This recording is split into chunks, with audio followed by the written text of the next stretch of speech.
A crisp autumn breeze swept through the park as Jamal Carter and his best friend, Andre Lewis, sat on a bench, laughing over a childhood story. The two had been inseparable since elementary school, now both successful entrepreneurs. Jamal is 35 years old, a self-made entrepreneur who started a successful tech consulting firm. He is married to his college sweetheart, Vanessa, and they have a 6-year-old daughter, Mia. Andre is 36 years old, a former pro athlete turned philanthropist and investor. He is engaged to a woman named Rachel, a criminal defense attorney, and they are planning their wedding. The two have been best friends since childhood, growing up in the same neighborhood and always having each other's backs. Their bond has remained strong despite their different career paths. They were just two black men enjoying a day off, sipping coffee, and reminiscing about their past. Nearby, two middle-aged white women, Karen Whitmore and Susan Langley, observed them with narrowed eyes. Karen, a self-proclaimed community watchdog, nudged Susan. "They've been sitting there too long." "What are they plotting?" she whispered. Susan hesitated. "Maybe they're just relaxing, Karen." Karen scoffed. "Wake up, Susan. They fit the profile." As soon as she spotted them laughing out a little loud, she narrowed her eyes and muttered under her breath. She was already on edge, and seeing these two well-dressed black men laughing and chatting seemed to trigger something inside her. She clutched her purse tightly and stepped toward them, without taking a second guess, her voice sharp and accusatory. "Excuse me. What are you two doing here?" Jamal and Andre exchanged confused glances. Relaxing and having a good time? Just like everyone else?" Jamal responded. Karen folding her arms and moved closer. "Don't play dumb with me. I've seen you lurking around here before. You're up to something."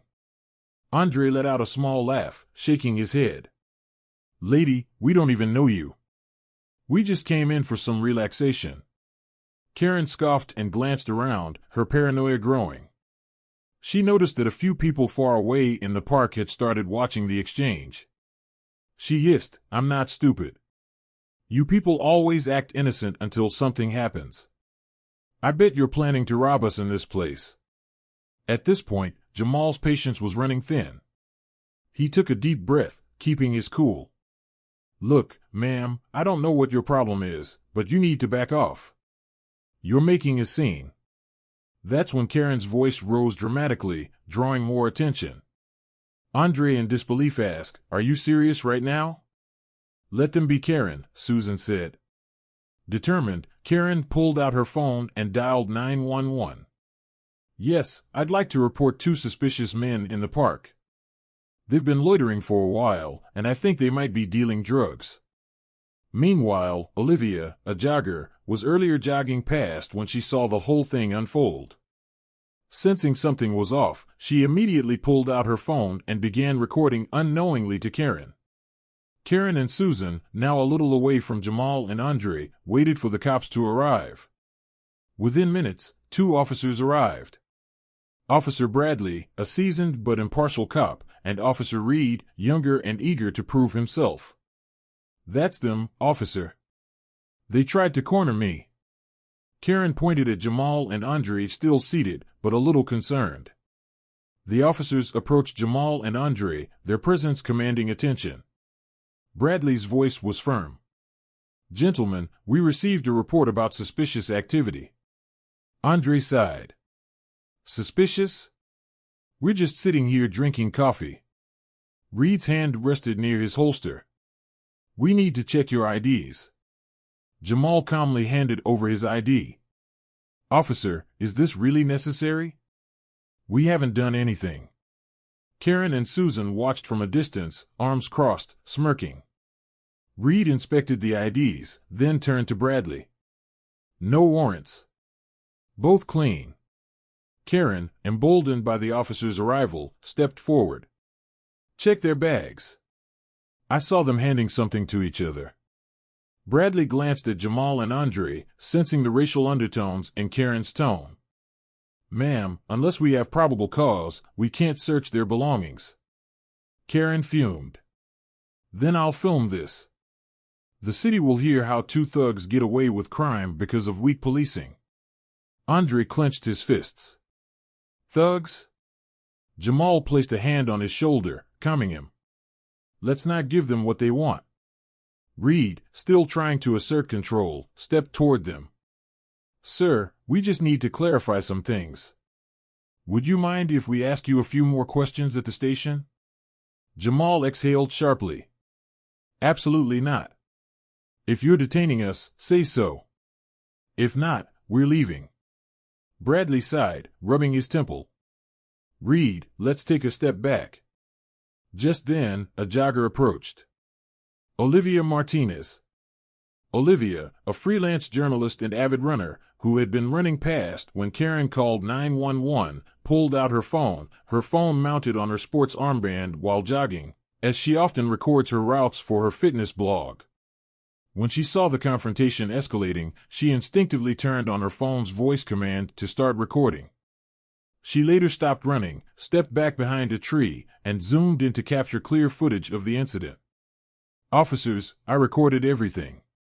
These men did nothing wrong. You're harassing them. Karen's face turned red. Stay out of this. Olivia smirked. Oh, I will. Right after I send this footage to the mayor's office and the press. Bradley took a deep breath. No crime was committed here. Gentlemen, you're free to go. Karen sputtered. This is outrageous. Bradley turned to her. Ma'am, filing a false police report is a crime. Karen paled. I was just looking out for the neighborhood. Susan, realizing the gravity of the situation, took a step back. Karen, let's go. Bradley nodded at Olivia. Send me that footage. This isn't over. The days that followed were a media storm. The video went viral. Initially, Karen wasn't arrested on the spot because the officers were focused on de-escalating the situation with Jamal and Andre. However, after reviewing Olivia's footage and checking surveillance cameras from nearby stores, the police confirmed that Karen had knowingly filed a false police report. A warrant was issued for her arrest, and she was charged with making a false report, disorderly conduct, and attempting to incite racial profiling. Karen and Susan were publicly shamed. Karen lost her job on a city board due to her actions. Susan, desperate to salvage her reputation, released an apology, distancing herself from Karen's racist paranoia. Meanwhile, Jamal and Andre turned the ordeal into something positive. They launched a campaign highlighting racial profiling, demanding stronger policies against false reports. One evening, as they walked past the same park bench, Andre chuckled. Who knew sitting on a bench could change lives? Jamal grinned. The tables always turn, my friend. What do you think about Karen and Susan, Jamal and Andre? Share your thoughts in the comment section. Also tell us where you are watching from. And if you enjoyed this story, please like, share, and hit the subscribe button. Do not forget to turn on the notification bell for more inspiring stories.